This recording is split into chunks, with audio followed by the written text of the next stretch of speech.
continuar en este módulo realizando ejercicios de los temas que hemos visto en la semana y también definiciones de términos que a veces no quedan muy claros.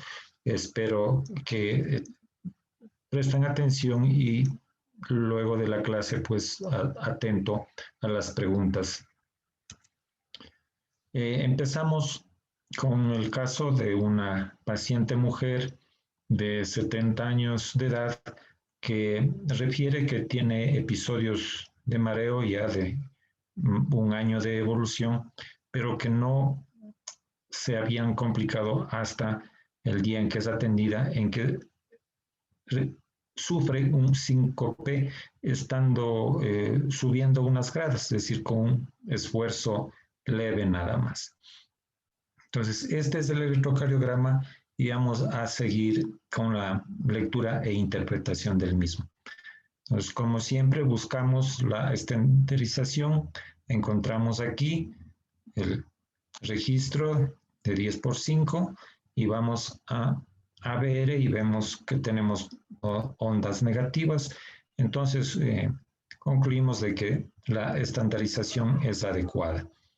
Luego vamos a ver el ritmo, ¿no es cierto? Entonces buscamos onda P en la derivación de 1, en la derivación de 2 y en la derivación de 3 para ver en dónde está el eje de la P. Entonces está plana o isodifásica en D1, en D2 le vemos positiva y en D3 está negativa. Entonces el eje está desviado de la P, está de 60, se ha movido hacia el cuadrante entre 0 y menos 90 grados. Está en menos 30 grados, entonces por lo tanto el ritmo no es sinusal, sino auricular. Luego vamos a ver la frecuencia cardíaca. Nos vamos al trazo grande visto y escogemos el registro en donde caiga en una línea gruesa y decimos 300, 150, 100. Entonces, entre 150 y 100, cada cuadradito vale 10 puntos. Entonces, estamos un cuadradito adelante, entonces sería la frecuencia cardíaca 110 latidos por minuto. Entonces, tenemos ya otro diagnóstico, taquicardia. Y con el ritmo auricular, entonces tenemos taquicardia auricular. Luego vamos a ver el eje eléctrico del corazón que está dado por el eje del QRS y vemos en D1 que está positivo o negativo, es decir, es isodifásico, en D2 igual positivo o negativo como isodifásico y en D3 igual positivo, positivo y negativo. Entonces, cuando vemos esta imagen así, igual el eje se ha movido muy poco, algo hacia la izquierda de 60, estará como en 30 grados. Entonces, es con un eje eléctrico normal.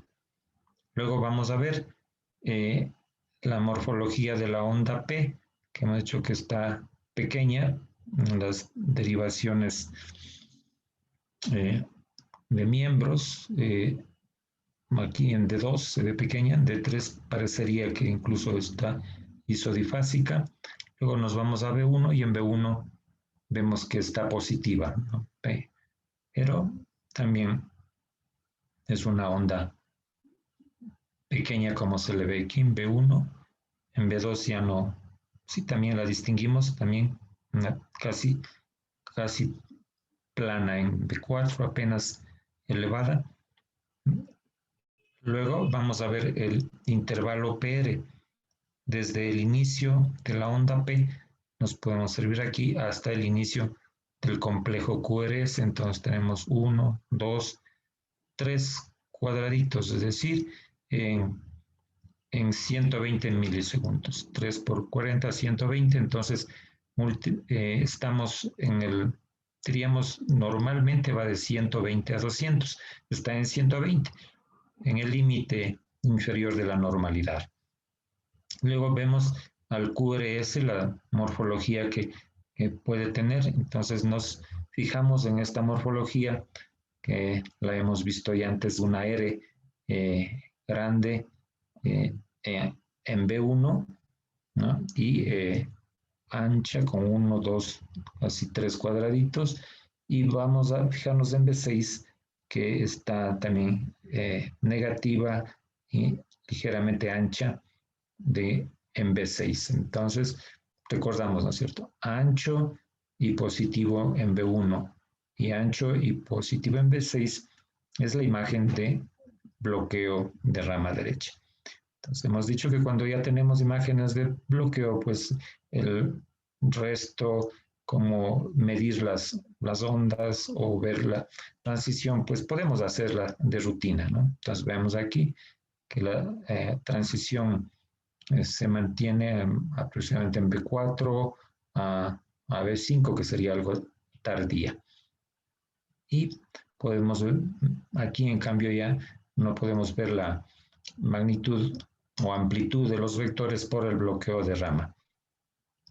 Luego vamos a ver el ST.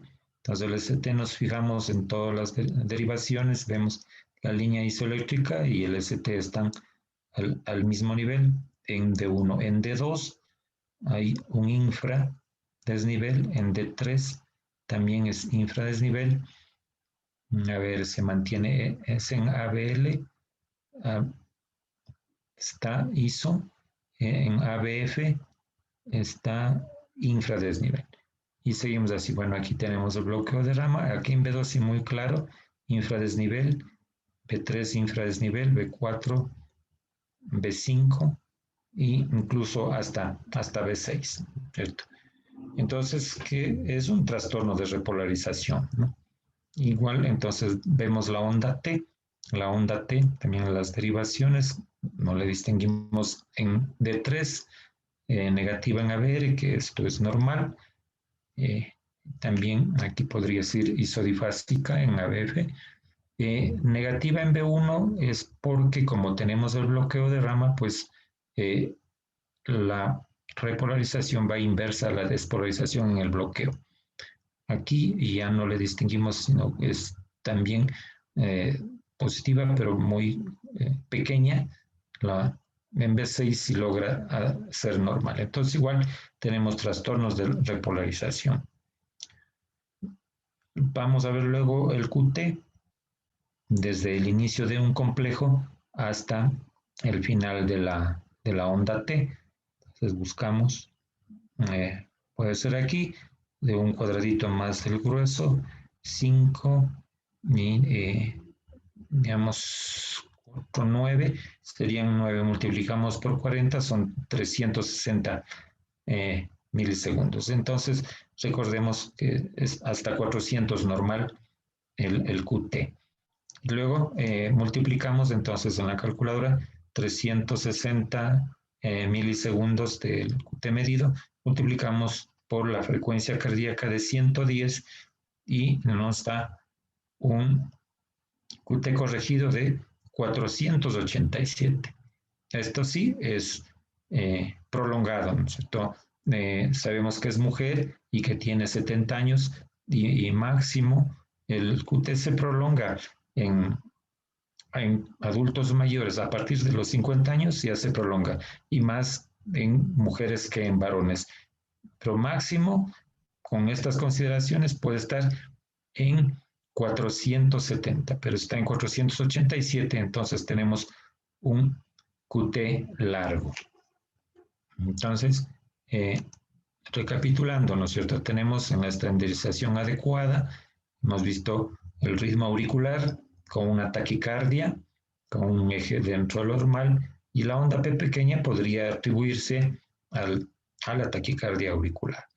El PR normal, el bloqueo de rama derecha, los trastornos de repolarización, un QT medido normal y un QT calculado largo. No hemos visto onda U. Entonces analizamos el caso. Se trata de una adulta mayor refiere episodios de mareo, palpitaciones eventuales, que ha sufrido un síncope de esfuerzo. En el electrocardiograma nos da una taquicardia auricular con bloqueo de rama derecha y un QT largo. Entonces, siguiendo estos algoritmos de manejo, dice del estudio de un paciente con síncope, hipotimia, vértigo o palpitaciones recurrentes, vamos al interrogatorio, el examen físico, realizar un electrocardiograma y eventual monitorización. Entonces, si es que hubiera un resultado dudoso o sugestivo de cardiopatía, pues el electro nos dice que hay cardiopatía, ¿no es cierto? Hay patología del sistema eléctrico y se va a realizar un estudio Holter. Entonces, si el Holter nos da ya el diagnóstico, pues en este caso se le realiza un Holter y nos define que hay episodios de bradicardia y taquicardia y con el diagnóstico de un síndrome de seno enfermo. Habíamos visto ya en la clase de bradicardias, no está por demás, ¿no es cierto? Pueden manifestarse como bradicardias sinusales, pausas sinusales o paros incluso sinusales, ¿no es cierto? Pero cuando se revela taquicardia, las taquicardias podrían seguirse de fibrilaciones o flúter auriculares. Es frecuente en mayores de 50 años con hipertensión arterial o coronariopatía y también podría ser secundaria a la medicación, ¿no? Como digital, calcio antagonistas, beta bloqueadores, incluso los mismos antiarrítmicos. Entonces, el tratamiento es el de la enfermedad de base. Para las taquicardias usualmente se hace ablación al momento de hacer el estudio electrofisiológico y para las bradicardias, pues las soluciones del marcapaso, que ya se verá en la clase las formas y utilidades. El siguiente caso se trata de una mujer de 82 años que acusa disnea de esfuerzo. Entonces se presenta el electrocardiograma.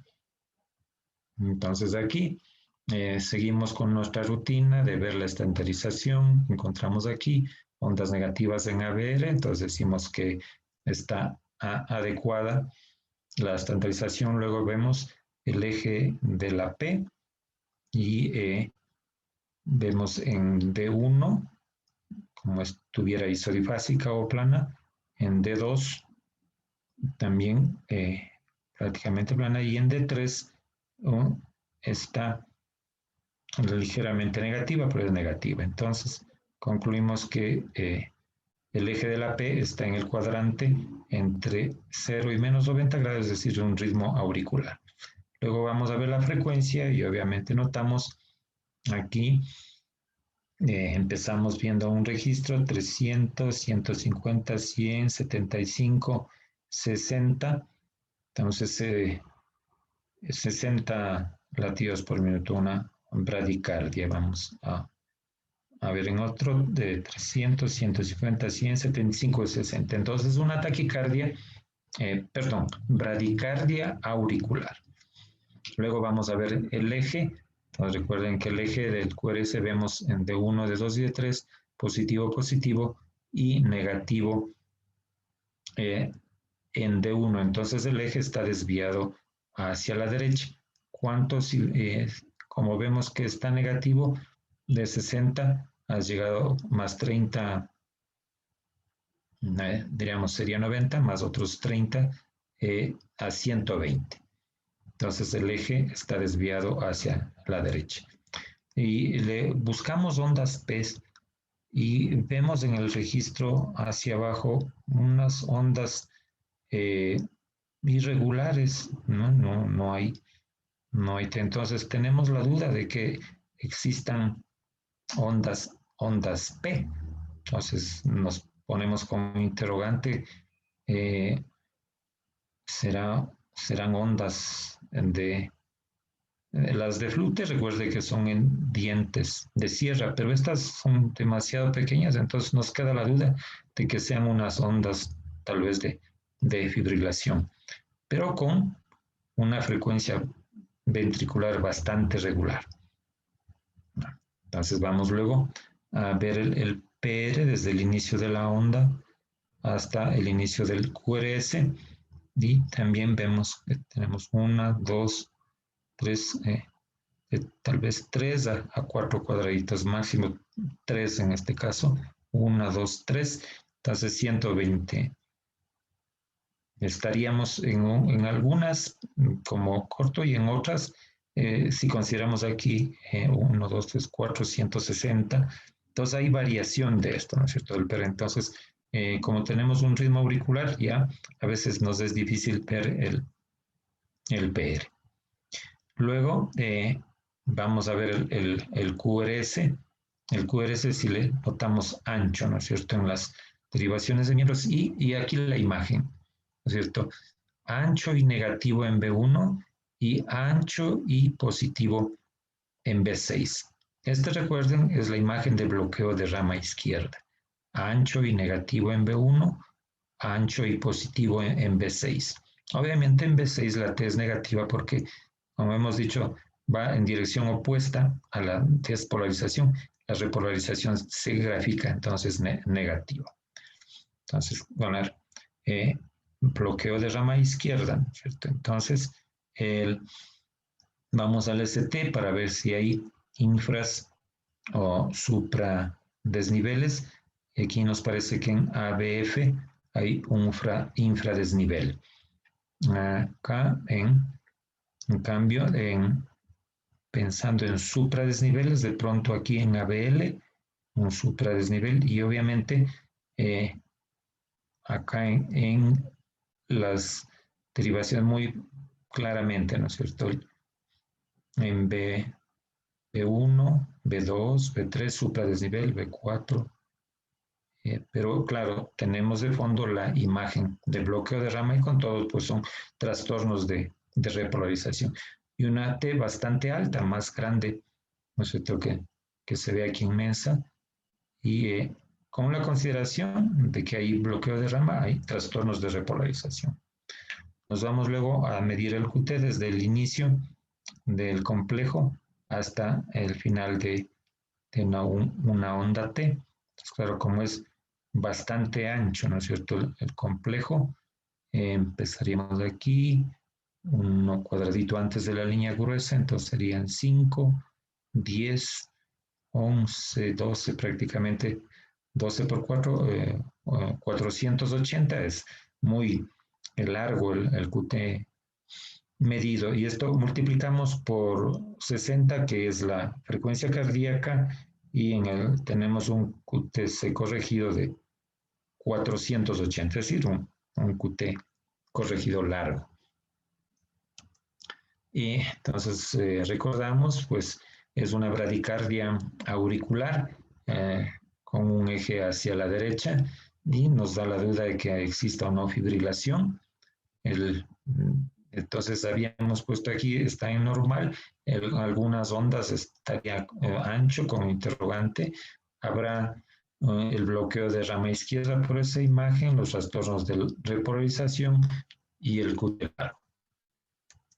Entonces, para recordarlos y para ver este diagnóstico de que es una bradicardia de complejología. Entonces, no hay por el bloqueo de rama no se ve, ¿no es cierto?, una clara actividad sinusal. Más vemos, si medimos y habíamos anticipado, pues la distancia entre las eres es completamente normal. Entonces, eso es lo que nos llama la atención, ¿cierto? Y hay morfologías, este es un artefacto, estas otras son, hay morfologías donde están las flechas azules, son diferentes unas morfologías de otras del electro. Aquí parecería que hubiera una muesca, en esta otra está una punta, aquí una muesca, aquí una punta. Entonces, estas morfologías distintas son en la bradicardia de este complejo ancho. Entonces, algunos QRS como que son conducidos y otros no. Pero el fondo es que hay un bloqueo AB, ¿no es cierto? Entonces, ¿por qué es tan rítmica a pesar de que de fondo habría una fibrilación auricular? ¿Por qué es tan rítmica? Porque la estimulación auricular acelerada pasa por un bloqueo AB. Entonces, es la única forma por la cual una arritmia como es la fibrilación auricular, que hemos dicho es siempre irregular, en este caso es regular. Esta sería una excepción a la regla, porque coincide que a más de la fibrilación hay un bloqueo auriculoventricular, que eso es lo que enlentece la frecuencia cardíaca y resulta en una bradicardia. Entonces, para recordar los conceptos, ¿no?, de lo que es el bloqueo de rama izquierda, entonces el QRS es ancho, ¿no?, porque al bloquearse la rama, el estímulo avanza más lento y aumenta la duración de la despolarización. Aquí para recordar cómo es la despolarización normal, esto primero se despolariza el tabique de izquierda a derecha y luego se despolariza la punta y la masa del ventrículo izquierdo. Finalmente se despolariza la parte basal. Entonces, cuando hay un bloqueo de rama, si está bloqueada la rama izquierda, el estímulo avanza del nódulo al haz de His por la rama derecha. Y miren la diferencia, que entonces normalmente la despolarización del tabique es de izquierda a derecha, pero como está bloqueada la rama, la despolarización ahora se hace de derecha a izquierda. Y por eso es lo que se enlentece el flujo eléctrico. Y claro, y vemos ancha y negativa en B1 y ancha y positiva en B6 del bloqueo de rama izquierda. Vamos a otro caso. Se trata de una mujer que refiere palpitaciones, malestar general, pero no ha presentado síncope. Con la rutina vamos a ver la estandarización, encontramos aquí, y onda negativa en ABR, entonces una estandarización adecuada. Luego vemos si encontramos o no una onda P, y pues no encontramos onda P en todo el registro, no vemos onda P. Entonces, si no hay onda P, obviamente el ritmo no es sinusal. Si no hay onda P, entonces el ritmo que sale es ventricular. Entonces tenemos ya un ritmo ventricular. Luego vamos a ver la frecuencia. La frecuencia desde miren, aquí se ha hecho un trazo de B1, ¿no? Por si acaso es B1, no es B2, sino B1, ¿qué puede hacerse, ¿no? Entonces empezamos un cuadradito antes de la raya gruesa, 300, 150 y 100. Entonces entre 150 y 100 cada cuadrado vale 10, entonces sería 140 aproximadamente la frecuencia cardíaca. Estoy viendo aquí 300, 150, un cuadradito menos, entonces 140 de frecuencia. Entonces tenemos ya dos diagnósticos, taquicardia y ventricular. Luego vamos a ver el eje. Entonces el eje nos llama la atención aquí, isodifásico, aquí negativo y acá negativo. Entonces cuando el eje se hace negativo por detrás está desviado a la izquierda, ¿cierto? ¿Y cuánto está desviado? Entonces vemos que sería completamente negativo. Estaríamos de 60 menos 30, en 30 menos otros 30, 0, y menos 30 que vamos a B2, estarían menos 30 y otros menos 30, menos 60 aproximadamente. El eje está más allá de menos 30 y tenemos otro diagnóstico que es el bloqueo de la división anterior de la rama izquierda del haz de His. Ya revisaremos esto. Entonces, como no tenemos P, no podemos medir el intervalo PR, ¿no es cierto? Y obviamente no hay P y no hay intervalo PR.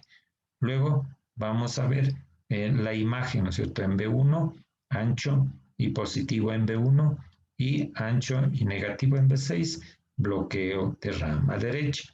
Entonces tenemos por el eje, por la desviación del eje, bloqueo de la división anterior y por la imagen de B1 y B6, bloqueo de rama derecha. Yeah. Luego buscamos el ST y el ST en D1 isoeléctrico, en D2 ligero supradesnivel. Aquí en D3 tenemos esa imagen rara que parecería, recuerdan ustedes la imagen de Brugada, pero el paciente no nos dice que tenga angina, que puede no haber. A ver, en ABL, en ABF también en ligero infradesnivel. Y aquí con el bloqueo de rama, pues se nos cambia todas las imágenes. Con todo, vemos 4 en B5, en B6. Esta es la imagen del bloqueo de rama. Entonces, podremos atribuir que también hay trastornos de repolarización. Y la onda T, que estaría entre negativa y plana, que no vemos en los registros, no distinguimos. Bueno, luego vamos a ver el QT, pues medido, empezamos en una raya gruesa, serían 5, 6, 7, entonces por 40 serían 280, que es un QT corto, ¿no? Pero multiplicamos los 280 por la frecuencia que hemos dicho está en 140 y calculando nos sale 280 por 140, 427, el QT corregido más bien es normal. Entonces, recapitulando, una taquicardia ventricular con un bloqueo de la división anterior de la rama izquierda de las de His y un bloqueo de rama derecha más trastornos de repolarización. Entonces, cuando hay bloqueos de una rama o fascicular que hemos dicho, de la rama izquierda, el fascículo anterior o división anterior de la rama izquierda y el bloqueo de la rama derecha, esto se conoce como bloqueo bifascicular. Entonces, taquicardia ventricular más bloqueo bifascicular. Y aquí para recordar el bloqueo de la rama derecha, la teoría la misma, ¿no es cierto? Porque se hace ancho la imagen porque al cortarse la transmisión por el lado derecho, pues ¿no es cierto? Si el bloqueo se realiza en la rama derecha, el estímulo va por la rama izquierda, como sería lo habitual, ¿cierto? Entonces ahí la imagen ancha y positiva en B1 y ancha y negativa en B6 del bloqueo de rama derecha. Y para recordar también lo que son los semibloqueos o bloqueos de las divisiones o bloqueos fasciculares. Entonces tenemos bloqueo de la división anterior, el eje se va a la izquierda, ¿no? Porque es negativo, más negativo que positivo y positivo, ¿cierto? Y hay imagen QR, una imagen QR en ABL y siempre el QRS es menor de 3 cuadraditos, es el menor de 120 milisegundos. En cambio, para el hemibloqueo derecho o bloqueo de la división anterior, perdón, posterior de la rama izquierda del haz de His, es cuando está ido hacia la derecha, ¿no es cierto? Negativo en D1, entonces está ido hacia la derecha en 90 o más. Hay una imagen en D1 que es más clara en ABL, una R minúscula, S mayúscula en ABL y una QR en AB, una Q pequeñita y una R grande. Y el QRS se considera siempre menor a 120 milisegundos. ¿Y por qué esta distinción? Porque si estuvieran, digamos, más anchos, entonces ahí tenemos que distinguir del bloqueo de rama. Aquí nos presentan un electrocardiograma para un chequeo prequirúrgico, ¿no? Entonces, buscamos el registro de estandarización, encontramos, pero hay ondas negativas en ABR y decimos estandarización adecuada. Luego el ritmo, buscamos onda P positiva en D1, positiva en D2, positiva isodifásica tal vez aquí en D3, entonces el eje de la P de 60 estaría en 30 grados, entonces igual está en el cuadrante entre 0 y 90 grados, el ritmo es sinusal. La frecuencia, vamos a ver abajo, 300, 150, 100, 75. Entonces, como empezamos un cuadradito antes y terminamos en la raya, vamos a ver, está 300, 150, 100, 75. Digamos, sí, podremos quedarnos en la frecuencia cardíaca alrededor de 70 por minuto. Luego vemos el eje del QRS positivo, positivo y positivo, pues está en 60 grados como normal. El PR, desde el inicio de la onda P hasta el inicio complejo, pues solamente hay uno, dos cuadraditos, es decir, es 80 milisegundos, un PR corto. Y ante el PR corto, pues ya sabemos que hay una preexcitación. Luego vemos a la morfología de B1, ancho y negativo en B1 y ancho y positivo en B6, imagen de bloqueo de rama izquierda, ¿no? Y además vemos un mellamiento en la onda R de B6 que podría mantenerse, se mantiene aquí, ¿no? Desde B4, B5, B6. Entonces esto consideramos también en D2 hay un ligero mellamiento. Entonces como la onda delta del Wolff-Parkinson-White. Entonces vemos luego el ST. El ST, miramos si está supradesnivelado en B1, obviamente en B2, también influye la imagen del bloqueo, B3, como supra aquí, y eventualmente sería infra acá en B6. Entonces tenemos trastornos de repolarización. Luego vamos a ver el QRS desde el inicio del complejo, 5, 6, 7, 8, 9, hasta el final de la T serían 10, serían 400 milisegundos como normal. Multiplicados por los 70 de frecuencia cardíaca, son 432 según la calculadora, estamos dentro de lo normal. Entonces, recapitulando, hay un síndrome de preexcitación con bloqueo de rama izquierda y un Wolff-Parkinson-White. Entonces, para recordar nomás, ¿no es cierto?, que el Wolff-Parkinson-White es una patología del sistema de conducción, puede manifestarse como taquicardia y esto se produce, ¿no? Esto es cómo va el estímulo normalmente y el anormal a través de un circuito por una vía accesoria que puede perpetuar una taquicardia supraventricular. El paciente manifiesta dolor torácico tipo angina, mareo o vértigo, también puede tener hipotimia, palpitaciones o disnea.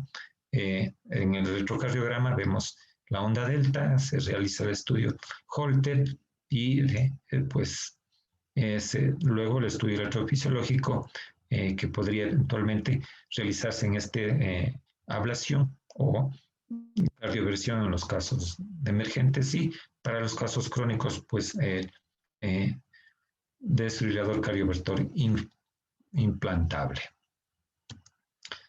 Otro chequeo prequirúrgico aquí.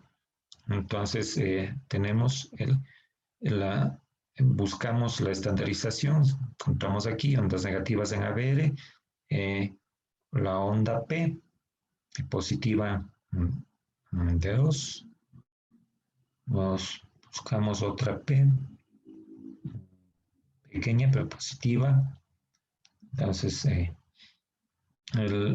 a 90 grados está el ritmo sinusal, la frecuencia desde una rayita 300, 150, 100, 75 y aquí 300, 150, 100, 75 latidos por minuto.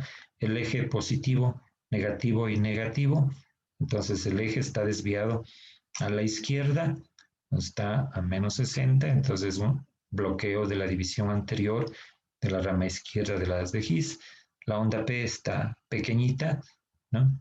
El PR también es corto, ¿no es cierto? Apenas 1 o 2 cuadraditos, 80 milisegundos es corto. Los QRS, en cambio, vemos en D1, en D2 y D3 están anchos, igual en B3, B4, y con un voltaje sumando, ¿no es cierto? La R de B1 con la S de D3, entonces este es un voltaje alto.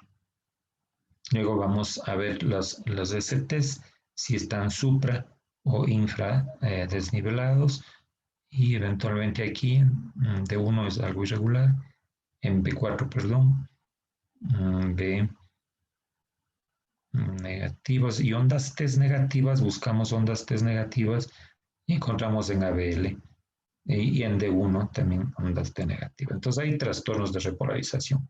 Medimos el QT desde el inicio de un complejo hasta el final de la T.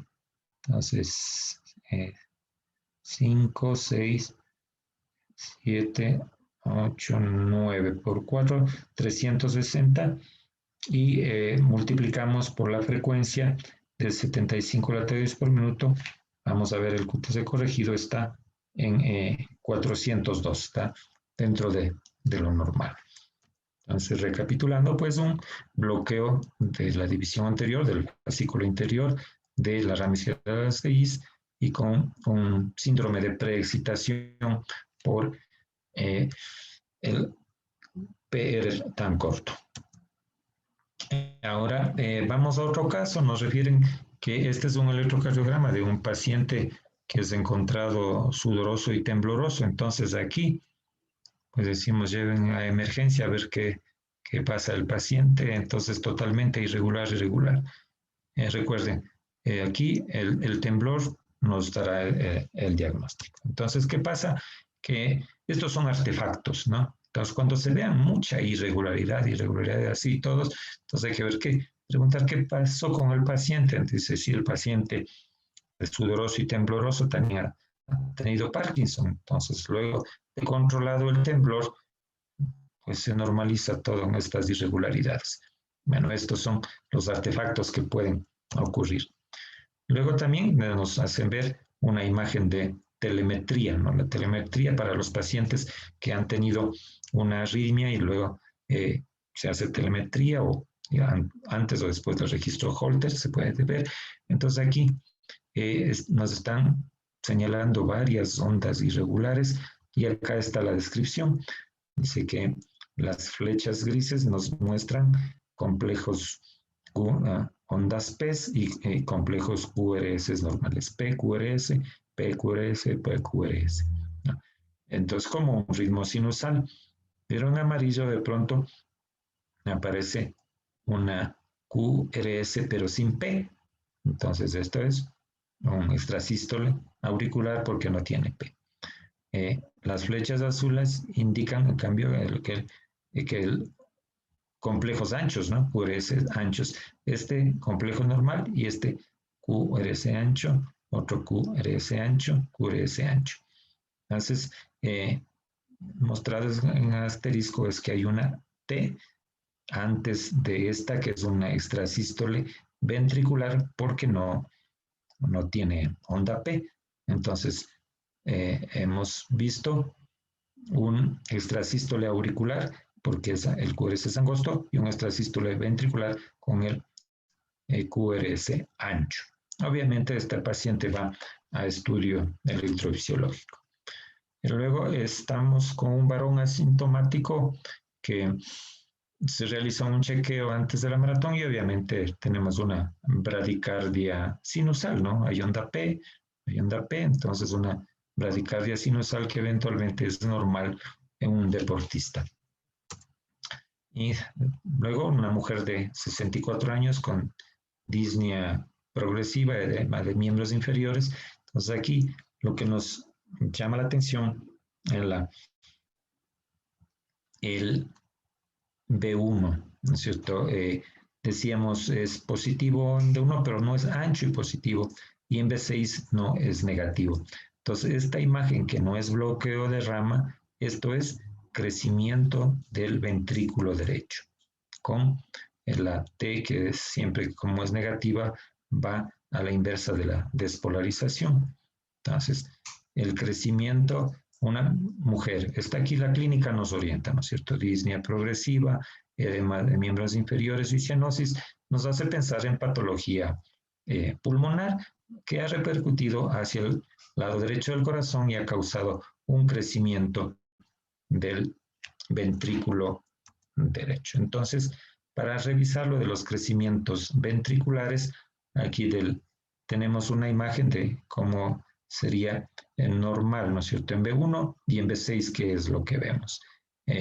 Si está crecido el ventrículo izquierdo, entonces la imagen, ¿no es cierto?, es de negativa en B1 y positiva en B6, pero no del QRS ancho, no es ancho, ¿no es cierto?